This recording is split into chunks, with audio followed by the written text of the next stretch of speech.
வாழ்க வையகம், வாழ்க வையகம், வாழ்க வளமுடன். சிந்தனையை, உடல் நலத்தை சீரமைத்து உய்வித்த குருவே வாழ்க. நம் அனைவரின் அன்பிற்கும் பாசத்திற்கும் உரிய உலக சமுதாய சேவா சங்கத்தின் தலைவர் பத்மஸ்ரீ எஸ்கேஎம் ஐயா அவர்களையும் இந்த இணைப்பில் இணைந்து இந்த சிந்தனை உரையை கேட்க இருக்கும் இருபால் மெய்யன்பர்களையும் வாழ்த்தி வணங்கி மகிழ்கிறேன். இன்று நாம் சிந்திக்க இருக்கும் தலைப்பு தருவதும் பெறுவதும். இப்போ மகரிஷி அவங்க நமக்கு எவ்வளோ பெரிய பொக்கிஷமான கலையை நமக்கு கொடுத்துருக்காங்க. அவருடைய கனவு நிறைவேறுற அளவுக்கு நம்ம அதை உலக மக்கள் அனைவருக்கும் கொண்டு சேர்க்கறது தான் நம்ம வாங்கினதை பிறருக்கு கொடுக்கணும். அதுதான் அவருடைய கனவு. அந்த கனவை நிறைவேற்றுற வகையில் தான் இந்த தலைப்பை நம்ம சிந்திக்க இருக்கிறோம். வாழ்வு என்பது நதி போன்றது. நதியானது 2 கரைகளுக்கு உட்பட்டு நடந்தால்தான் அது நன்மை கொடுக்கும். 2 கரைகளை மீறிவிட்டால் அது நதி அல்ல, காட்டாறு. காட்டாற்றினால் வெள்ள சேதம் தான் ஏற்படும். 2 கரைகளுக்கு உட்பட்டு நடக்கின்ற வரை அது நமக்கு நன்மையை செய்யும். நமது வாழ்க்கையும் இதே போல் 2 கரைகளுக்கு உட்பட்டது தான். அந்த 2 கரைகள் என்னென்னா, பிறரிடம் இருந்து நாம் பெறுவது, பிறருக்கு நாம் தருவது. பெறுவதும் தருவதும் என்ற 2 கரைகளுக்கு இடையே தான் மனித வாழ்க்கை நடந்தாக வேண்டும். சக மனிதனை சிந்திக்க வேண்டும். துயர்வுற்று கிடப்பவன் யார்? நோயுற்று கிடப்பவன் யார்? வறுமையில் வாழ்பவன் யார்? அடையாளமற்று அகதியாக நிற்பவன் யார் என்று தேடிச் சென்று அத்துணை விழிகளிலும் வடிகின்ற கண்ணீரை துடைக்கும் கரங்களாக நாம் மாறுவதற்காக தான் நாம் மனவளக்கலை அன்பர்களாக இருக்கிறோம். மனவளக்கலை அன்பர்களாக இருப்பதே தவம்தான், நம்ம செய்கிற அறம்தான். ஒரு மனிதனுக்கு பெருமைகள் என்னென்ன, அது எதன் மூலம் வரும்? ஒரு மனிதனுக்கு பெருமை சேர்க்கக்கூடியது 4 செய்திகள்ங்கிறது தொல்காப்பியம். ஒரு கவியில் சொல்கிறாங்க, கல்வி, தருகன், இசைமை, கொடை என சொல்லப்பட்ட பெருமிதம் 4. கல்வினா என்னங்க? கற்றல் என்பது ஒரு மனிதனுக்கு மட்டும்தான் நடக்கும், மற்ற விலங்குகளுக்கோ பறவைகளுக்கோ நடக்காது. தருகன்னா அஞ்சாமை, மரணத்திற்கு அஞ்சாமை, தீமைகளுக்கு அஞ்சாமை, துயரங்களுக்கு அஞ்சாமை, எவற்றிற்கும் அஞ்சாமை. விவேகானந்தர் சொல்வார், கோழைகளை நான் ஒருபோதும் ஒப்புக்கொள்வதில்லை, வீரம் செறிந்த மனிதர்களைத்தான் எந்த நிலையிலும் நான் வரவேற்க முடியும் என்கிறார். 3வது இசைமை, புகழை தேட வேண்டும். இசைமைனா புகழ். நீங்கள் மகரிஷி சொல்கிறாங்க இல்லைங்களா, நீங்கள் செய்ததுனால ஒருத்தவங்க உயர்ந்து உங்களை அவரால் தான் நான் பயனடைஞ்சேன்னு சொல்கிறாங்க பாருங்கள், அதுதான் உயர் புகழ். 4வது கொடை. ஒரு மனிதனுக்கு புகழையும் பெருமையும் தேடித் தருவது கொடை. Life is give not to take அப்படின்னு சொல்கிறாரு விக்டர் ஈகோ. தன்னிடம் உள்ளதை பிறருக்கு கொடுப்பது தான் வாழ்க்கை, பிறரிடம் உள்ளதை எடுத்துக்கொள்வது வாழ்க்கை அல்ல. ஒரு ஜென் கதைங்க, ஒரு காசு நாணின்னு பேர் அவருக்கு. அவர் நீண்ட அங்கி அணிஞ்சிருப்பார். அந்த அங்கி முழுவதும் பாக்கெட் இருக்கும். அந்த பாக்கெட்டில் ஃபுல்லாக சாக்லேட்டு, பிஸ்கட்டு வச்சுருப்பார். அதிலேருந்து எதிர்க்க பார்க்குற குழந்தைங்கள பார்த்தா சாக்லேட்டை எடுத்து தான் எதிர வர குழந்தைங்களுக்கு கொடுப்பார். ஆனால் வாலிபர்களையோ பெரியவர்களையோ பார்த்தா ஒரு காசு கொடுன்னு கேட்பாராம். அவங்க கொடுக்குற காசை வாங்கி பாக்கெட்டில் போட்டுக்கிறார். நீங்கள் வளர்ந்த பிறகு மனிதர்களுக்கு கொடுக்க வேண்டும் என்பது தான் இந்த கதையின செய்தி. 63 நாயன்மார்கள் இருந்தாங்க இல்லைங்களா, அவங்க என்ன செஞ்சாங்க? பசித்து இருப்பவனை தேடிச் சென்று அவனை வீட்டிற்கு அழைத்து வந்து அவனுடைய பசி ஆற்றியது தான் அவருடைய தொண்டு. பசித்த வயிறுக்கு உணவை தருகிற நிலையில் நீங்கள் மாறுகிறீர்கள். தெய்வமே மெச்சக்கூடிய நிலையை நீங்கள் அடையிறீங்க. மணிமேகலையில் யார் யாருக்கு உதவணும்னு ஒரு பட்டியலையே சொல்கிறாங்க. என்னென்னா, சமூக வீதிகளில் தேவையோடு நிற்பவர்கள் எத்தனை பேர் இருப்பாங்க, அவர்களுக்கு என்னென்ன செய்ய வேண்டும் என்று ஒரு பட்டியலே கொடுக்குது மணிமேகலை. என்னென்னா, ஒரு கவியில் சொல்கிறாங்க மணிமேகலையில், காணார், கேளார், கால் முடப்பட்டோர், பேணுனர் இல்லோர், பிணி நடுக்குற்றோர் யாவரும் வருக என்று இசைத்து வருக என்று இசைத்து உடன் ஊட்டி உண்டு ஒழிமிச்சல் உண்டு ஒடு தலைமடுத்து கண்படை கொள்ளும் காவலன்னு சொல்கிறாங்க. காணார், கேளார், கால் முடப்பட்டோர், பேணுனர் இல்லோர், பிணிநடி குற்றோர் இவங்களுக்கு நீங்கள் உதவி செய்யணும்னு சொல்கிறாங்க. காணார்னா யாருங்க? பார்வையற்றவங்களுக்கு. கேளார்னா காது கேட்காதவங்களுக்கு. கால் முடப்பட்டார்னா கை கால் முடப்பட்டு வேலை செய்ய முடியாமல் இருக்காங்களா அவங்களுக்கு.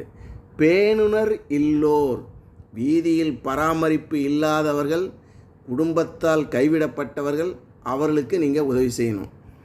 இது மாதிரி தானே பண்ணாங்க அன்னை தெரசா. பிணி நடுக்குற்றோர், நோயினால் வீதியில் துன்பப்பட்டு கிடப்பவர்களுக்கு நீங்கள் உதவி செய்யணும்னு சொல்லிட்டு மணிமேகலை 5 பேருக்கு சொல்கிறாங்க. யாருங்க? காணார், கேளார், கால் முடப்பட்டோர், பேணுனர் இல்லோர், பிணி நடுக்குற்றோர், இந்த 5 பேருக்கு நீங்கள் உதவி செய்யணும்னு சொல்லிட்டு மணிமேகலை கூட சொல்கிறாங்க. அதே மணிமேகலை அறம் எனப்படுவது யாது என கேட்பின் மறவாது இது கேள், மண்ணுயிர்க்கெல்லாம் உண்டியும் உடையும் உறையிலும் அல்லது கண்டது இல் அப்படின்னு சொல்கிறார். என்ன சொல்கிறாங்கன்னா, உலகில் உள்ளவங்களுக்கு உண்ண உணவும் உடுக்க உடையும் இருக்க இடம் இல்லாதவர்களுக்கு நீ கொடுத்து உதவணும், அதுதான் அறன்னு சொல்லிட்டு மணிமேகலையில் சொல்கிறாங்க. ஆண்டவனை நீங்கள் எப்படி அடையாளம் காண்பது என்று கிறிஸ்தவத்திலும் இஸ்லாத்திலும் என்ன சொல்கிறாங்கன்னா, பைபிளில் கர்த்தர் சொல்லுவார். என்னதுங்க? மரணத்திற்கு பின்னாலே ஒரு நியாய தீர்ப்புன்னு சொல்லுவாங்க. அவங்க நாள் வே ஆஃப் ஜட்ஜ்மெண்ட் டே அப்படின்னு சொல்லுவாங்க. அந்த நியாய தீர்ப்பு நாளில் தேவனுக்கு முன்னால் நீ போய் நிற்கணும். அப்படி நிற்கிற போது தேவன் உன்னுடன் பேசுவான். என்ன பேசுகிறாருங்க? நான் ஆடை அற்று கிடந்தேன், நீ எனக்கு ஆடை கொடுத்தாய். நான் பசியோடு வாடினேன், நீ எனக்கு உணவு கொடுத்தாய். நான் நோயுற்று கிடந்தேன், நீ என்னை தேடி வந்து ஆறுதல் தந்தாய். நான் அந்நியப்பட்டு தனியாக நின்றேன், நீ எனக்கு உறவாக வந்து கரம் நீட்டினாய் என்று தேவன் சொல்கிறான். தேவனுக்கு எதிரே இருக்கக்கூடியவன் சொல்கிறான், தேவனே, ஆண்டவரே, உனக்கு நான் உணவு கொடுத்தேனா? உனக்கு நான் ஆடை கொடுத்தேனா? நீ நோயுற்று கிடந்தாயா? நீ நோயுற்று கிடந்த போது நான் உன்னை வந்து பார்த்து ஆறுதல் சொன்னேனா? நீ தனியாக இருந்தாயா? உன் தனிமையை தவிர்த்து உனக்கு நான் உறவானேனா? என்ன சொல்கிறாய் பிதாவேன்னு கேட்குறாரு. அதுக்கு பிதா சொல்கிறாரு, எனக்கு நீ பசியை தீர்த்தாய் என்று சொல்வது என்ன தெரியுமா? நீ எவனோ ஒருவன் பசியுற்று கிடந்த போது அவனுடைய பசியை தீர்த்தாயே, அது என் பசியை தீர்த்தது. ஆடையற்று கிடந்த ஒருவனுக்கு ஆடை வழங்கினாயே, அது எனக்கான ஆடை. தனிமையோடு இருக்கக்கூடிய ஒருவனுக்கு உதவிகரம் நீட்டினாயே, அது என் தனிமையை தவிர்த்தது. நோயுற்று கிடந்தவனை தேடிச் சென்று அவனுக்கு உதவியாக இருந்தாயே, அது எனக்கு நீ செய்தது. ஆக மண்ணில் பசித்து கிடப்பவனுக்கும் ஆடையற்று நிற்பவனுக்கும் நோயுற்று கிடப்பவனுக்கும் உறவற்று தனியாக இருப்பவனுக்கும் நீங்கள் சென்று உதவுகிற பொழுது நீங்கள் மனிதர்களுக்கு உதவவில்லை, அது ஆண்டவனுக்கே உதவுவீர்கள். இந்த வே ஆஃப் ஜட்ஜ்மெண்ட்டில் இஸ்லாத்துலேயும் சொல்கிறாங்க. இது அந்த கிறித்துவத்தில் சொல்கிறதுக்கு இது கொஞ்சம் முரண்பாடாக இருக்கும். என்னென்னா, அந்த நியாய தீர்ப்புனால அல்லாஹ்வுக்கு முன்னாடி கொண்டு போய் நிறுத்துவாங்களாம். அப்போ அல்லாஹ் சொல்லுவாராம் அவரை பார்த்து, நான் பசியாக இருந்தேன், உணவு கொடுக்கவில்லை. நான் நோயுற்று கிடந்தேன், என்னை வந்து நீ பார்க்கவில்லை, ஆறுதல் வழங்கவில்லை. நான் தனிமைப்பட்டு கிடந்தேன், எனக்கு நீ உதவிகரம் நீட்டவில்லை என்றெல்லாம் அல்லாஹ் பேசுகிற பொழுது எதிரில் நின்றுருக்கு ஒன்றும் புரியல. அல்லாவே, ஆண்டவரே, நீ பசித்து கிடந்தாயா? உனக்கு நான் உணவு கொடுக்கவில்லை, என்ன சொல்கிறீங்க? எனக்கு தரவில்லை என்பது எனக்கல்ல. மண்ணில் உனக்கு முன்னால் ஒருவன் பசித்து வந்து நின்ற பொழுது அவனுக்கு நீ உணவு கொடுக்க மறுத்துவிட்டாயே, அது எனக்கு கொடுக்காதது. எனவே இஸ்லாம் பேசுவதும் கிறித்துவம் பேசுவதும் எதுவாக இருந்தாலும் மண்ணில் மனிதர்களுக்கு நீங்கள் வழங்குகிற எதுவும் வெறும் மனிதர்களுக்கு வழங்காததாக நினைக்காதீங்க. அந்த மனிதர்களை படைத்த ஆண்டவனுக்கே வழங்கியதாக சிந்தித்து பார்த்து செயல்படணும். வழங்குவது என்பது மிக மிக முக்கியமானது. அது தருகிற இன்பத்தை உங்களுக்கு உலகத்தில் வேறு எதுவுமே கொடுக்காதுங்க. இதைத்தான் வள்ளுவன் சொல்லுது, ஈத்துவக்கும் இன்பம் அறியார்கொள் தாமுடைமை வைத்திழைக்கும் வன்கணவன் சொல்கிறாங்க. என்னென்னா, இல்லாதவங்களுக்கு கொடுக்குறீங்க பாருங்கள், கொடுப்பவரும் பெறுபவரும் முகத்தாலும் மனத்தாலும் மகிழ்ச்சி அடைகிறீங்க. பிறர் கொடுக்காமல் பொருளை சேமித்து வைத்து பிறருக்கு அதை இழந்துவிடும் கொடியவர்கள் அம்மகிழ்ச்சியை அறியாதவர்கள். மனித வாழ்வில் நம்ம அடையக்கூடிய துன்பங்களிலே மோசமான துன்பம் எது தெரியுங்களா? மரணம். சாவே வா, உன்னை நான் ஆற தழுவி அணைத்து கொள்கிறேன் என்று உலகத்தில் யாராவது சொல்லுவீங்களா? சாவுதான் மனிதனை அச்சப்படுத்துகிறது. சாவுதான் மனிதனுக்கு இருக்கக்கூடிய பொண்ணுங்களே மிகவும் மோசமானது. இதைத்தான் வள்ளுவன் சொல்லுகிறது. இன்னொரு குறளில் சொல்கிறாங்க, சாதலின் இன்னாததில்லை இனிததுவும் ஈதல் இசையா கடை. சாவதை விட துன்பமானது வேறொன்றும் உலகத்தில் இல்லைங்க. ஆனால் வறியவருக்கு ஒரு பொருள் கொடுக்க முடியாத நிலை வந்தபோது அந்த சாதலும் நீ செத்தே போகலான்றார். தருவதும் பெறுவதும் இல்லாது போனால் இந்த இறைத்துகளும் விண்களும் சுற்றுவதை நிறுத்திடுமா? சூழ்ந்தழுத்தம் ஆற்றனாலையும் தன் இறக்கத்தினாலேயும் அது இறைநிலைகிட்டேருந்து பெறுவதனால தானே அது சுற்றுது. இதுங்கிட்டேருந்து வெளியே போகிற காந்தத்தினால தானே காந்தம் உருவாகி பஞ்சபூதங்கள் உருவாகி கோள்கள் உருவாகுது. அதுதான் சொல்கிறாங்க, தருவதும் பெறுவதும் இல்லாது போனால் இறைத்துகள் விண்கள் சுற்றுவதை நிறுத்திடுமே. தருவதும் பெறுவதும் என்றுமே சிறப்பு. தருவதும் பெறுவதும் என்றுமே சிறப்பு, அதுதான் சிரிப்பு. கொடுப்பதும் எடுப்பதும் என்றுமே மகிழ்ச்சி, அதுதான் அன்பு. தருவதும் பெறுவதும் அன்பின் அழகு. வாழ்க்கை என்கிற நதிக்கு 2 கரைகள் உண்டு. 2 கரையிலே ஒரு கரை தருவது, மறுகரை பெறுவது. மேகத்திலிருந்து நீரை நதி பெற்றது. சமூக மக்களுக்கு தருவதற்காக அது சமதளத்தை நோக்கி பயணிக்குது. பெறுவதும் தருவதும் தான் உண்மையான வாழ்க்கை. கல்யாண்ஜியின் கவிதை ஒன்றுங்க, இக்கரைக்கும் அக்கரைக்கும் பரிசல் ஓட்டி எக்கரை என்கரை என்பது மறக்கும் இடையோடும் நதியே மெல்ல சிரிக்குன்னு சொல்லிட்டு கல்யாண்ஜி ஒரு கவிதையில் சொல்கிறாங்க. என்ன மீனிங்னா, ஒரு பரிசல் ஓட்டுறவர் ஒரு கரையில் மக்களை ஏற்றிக்கிட்டு அடுத்த கரையில் இறக்கும்பொழுது அவங்கக்கிட்ட காசு வாங்குவார். இறக்கிய கரையிலேருந்து அக்கறை செல்லும் மக்களை அந்த கரையிலேருந்து இக்கரைக்கு வருவதற்கு ஏற்றி கொண்டு வருவதற்கு காசு வாங்கிக்குவார். இப்படியே இக்கரைக்கும் அக்கரைக்கும் அவனது வாழ்க்கை சென்று கொண்டு இருக்கிறது. அவன் வாழ்வின் நோக்கமாகிய இறைநிலை என்ற கரையை அடைவது எப்போது என்கிறது இந்த கவிதை. வாழ்க்கை என்கிற நதிக்கு 2 கரைகள் உண்டு. 2 கரையிலே ஒரு கரை தருவது, மறுகரை பெறுவது. எந்த ஒரு உழைப்புங்க அதன் விளைவை கொண்டு தான் அதுக்கு மதிப்பு. உலகுக்கு பயன்படும் உழைப்பு மட்டுமே வரவேற்பு பெறுகிறது. வரவேற்புக்குரிய உழைப்பை நல்கும் வகையில் நாம் ஒவ்வொருவரும் வாழ்க்கை பாதையை கட்டமைத்து கொள்ளணும். நாம் தருவதும் பெறுவதும் ஆக்கத்துக்கு வழிவகுக்கும் நெறிசார் உழைப்பாக இருக்கணும். பெறுவது என்பது வாழ்வியல் ஒன்று, தருவது என்பது வாழ்வியல் மற்றொன்று. தருவதும் நீ இல்லை, பெறுவதும் நீ இல்லை. தருவதாக நீ நினைப்பது எல்லாம் உன்னிலிருந்து உன்னை தூண்டி தர வேண்டிய இடத்தை உணர்வித்து நீ தர வேண்டியதையும் கொடுத்து தர உணர்த்தி தர உன் உடலாய் உன்னை இயக்கி தர விடுவதலாயே நீ தருகிறாய். பெறுவதாக நீ நினைப்பது எல்லாம் பெறுவதற்கான தகுதி அருளி பெறுவதை தாங்கும் உடல் வலிமை அருளி. எங்கிருந்து பெற்றாலும் பெறுவதற்குள் இருந்து அதை உனக்கு கொடுக்கும்படி தூண்டி உனக்கு கொடுக்கப்படுது. சரி, அப்படி தர பெற எங்கிருந்து பெற்றாய் என்றால் அதுவும் உன்னுடையது இல்லை. எதையோ இழந்தாய். அந்த வேற்றிடத்தை நிரப்ப ஏதோ நிரம்பியது. அதில் தரவும் பெறவும் நிகழ்ந்து கொண்டு தான் இருக்குது. நம் சுவாசத்தை போல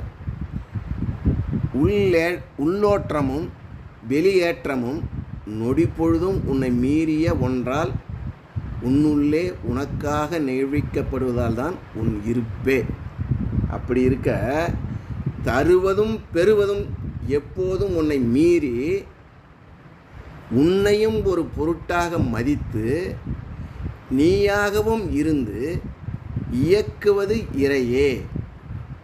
இதில் தருவதும் பெறுவதும் எப்போது எதிலோ மட்டும் உணர்ந்து அதனால் பாவ புண்ணியம் என்று உன்னை நீ ஏமாற்றி அதனால் சொர்க்கம் நரகம் என்று சித்தரித்து கொண்டு வாழ்வை கடந்து என்னையும் இடையறாது கையாண்டு தரவும் பெறவும் என்று எதையாவது எனக்காக செய்து கொண்டே இருக்கிறாயோ என்று அனுபவித்து பயணி.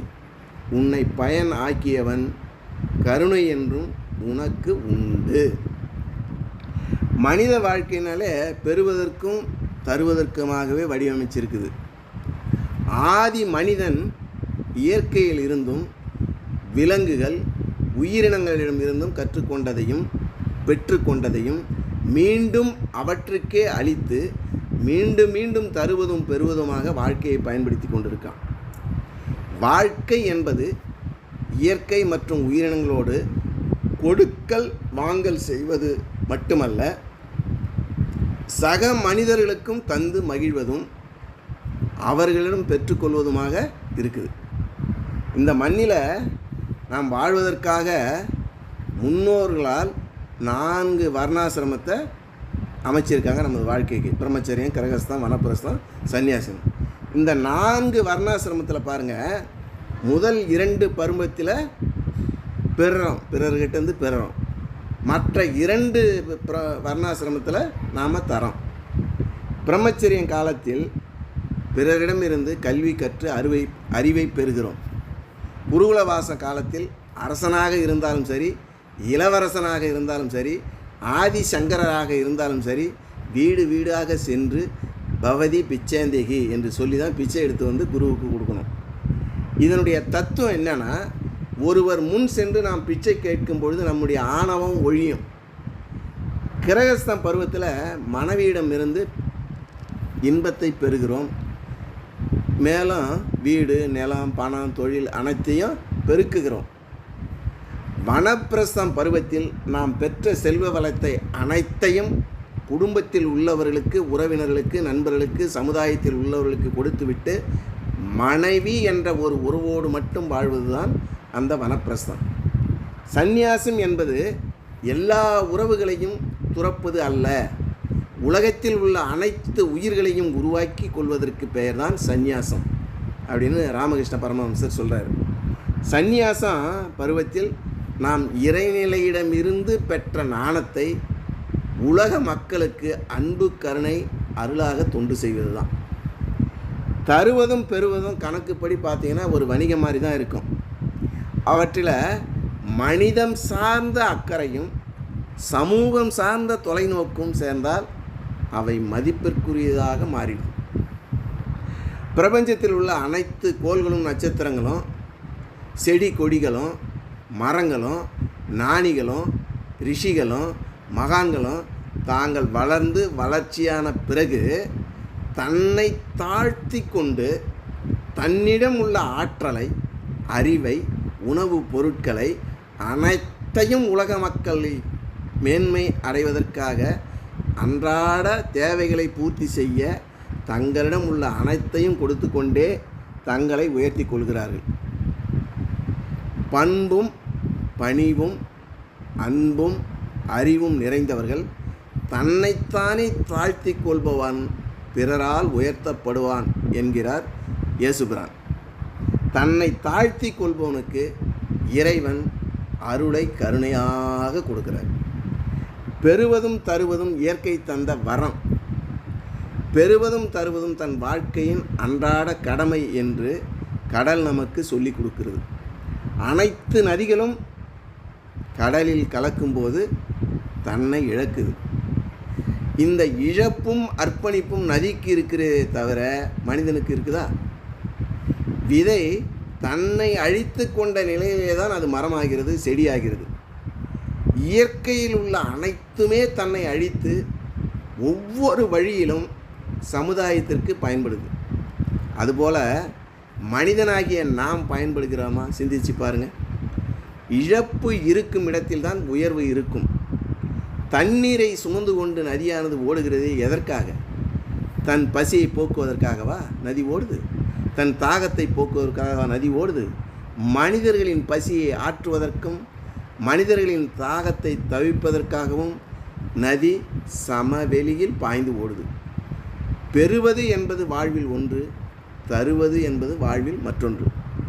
மேகத்திலிருந்து நீரை நதி பெற்றது. சமூக மக்களுக்கு தருவதற்காக அது சமதளத்தை நோக்கி பயணிக்குது. பெறுவதும் தருவதும் தான் உண்மையான வாழ்க்கை.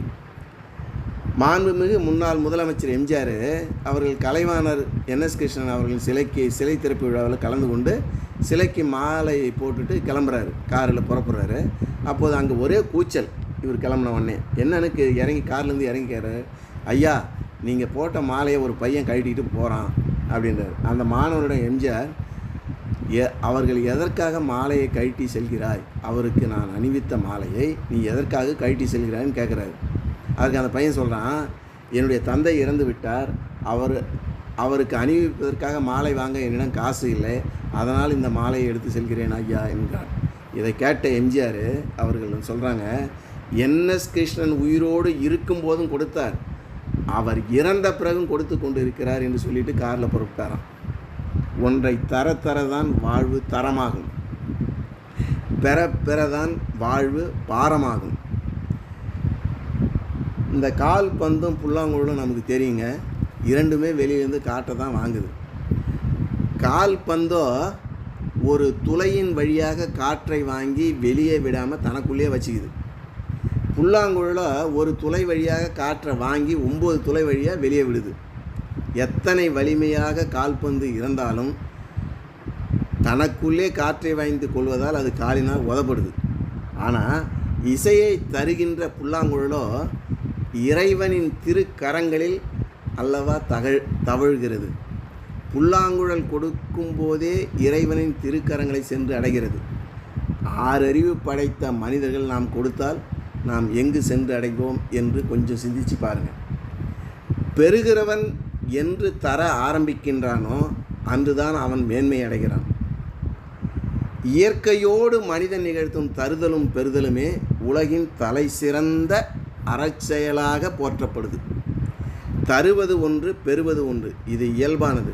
ஆயினும் பிரதிபலன் எதிர்பாராமல் தருவதில் தாங்க உண்மையான அறம் அடங்கியிருக்குது. தன்னலமற்ற சிலரையே உலகில் தருதலும் பெறுதலும் தரமுயர்ந்து விளங்குகிறாங்க. ஒருவன் தருகிற பொழுது அவன் வள்ளலாகிறான், வாங்குகிற பொழுது அவன் யாசிக்கிறான். தருதலும் பெறுதலும் நேர் செய்யும் தன்மையுடையதாக இருந்தாலும் அவற்றை முழு ஈடுபாட்டோடு மனமுவந்து செய்யும் பொழுது அவற்றின் பலன்கள் பன்மடங்காக பல்கி பெருகி நலமளிக்கிறது. முல்லைக்கு தேர் கொடுத்தான் பாரி, கொடையேட்டு வருவோர்க்கு குதிரையும் கொடுத்தான் காரி, மயிலுக்கு போர்வை கொடுத்தான் பேகன், ஒளிமிக்க ஆடையை சிவனுக்கு அளித்தான் ஆய், நீண்ட நாள் வாழ வைக்கும் நெல்லிக்கனியை அவைக்கு அளித்தான் அதியமான், கொடைகேட்டு வருவோர்க்கு பொருளை கொடுத்தான் நல்லி, கொல்லிமலை கலைஞர்களுக்கு தன் நாட்டையே அளித்தான் ஓரி. இவை அனைத்தும் பழைய கதைகள் இல்லைங்க, மனதில் நீங்காத பதிந்த கதைகள். ஏன் அவர்கள் அனைவரும் தந்ததினால்தானே வரலாறு இன்றும் பேசுது. நாம் அனைவருடைய இதயத்தில் இன்றும் வாழ்ந்து கொண்டிருக்காங்க. சிலர் தருகிறார்கள், பெறமாட்டார்கள். சிலர் பெறுவார்கள், தரமாட்டார்கள். சிலர் தரவும் மாட்டார்கள், பெறவும் மாட்டார்கள். சிலர் தருவவும் பெறவும் செய்வாங்க. இப்படியும் உலகத்தில் இருக்காங்க. பெறுபவர் இல்லை என்றால் தருவதற்கே வேலை இல்லாமல் போயிடும். அதுபோல தான் தருபவர் இல்லை என்றால் பெறுபவரே இருக்க மாட்டாங்க. அன்றாட வாழ்வியலில் தருபவர்கள் எல்லோரும் பெறுபவர்களாகவும் இருக்கிறார்கள். இவர்கள் எந்த சூழ்நிலையில் தருகிறார்கள், எந்த சூழ்நிலையில் பெறுகிறார்கள் என்பதை பொறுத்தே இவர்களை பற்றிய முடிவுக்கு நம்ம வரணும். ஒரு நிமிட அபத்தம்ன்ற புத்தகத்தில் ஆண்டனி மெல்லோ ஆசிரியர் எழுதிய புத்தகங்க தமிழில் இருக்குது, கண்ணதாசன் பதிப்பகத்தில்.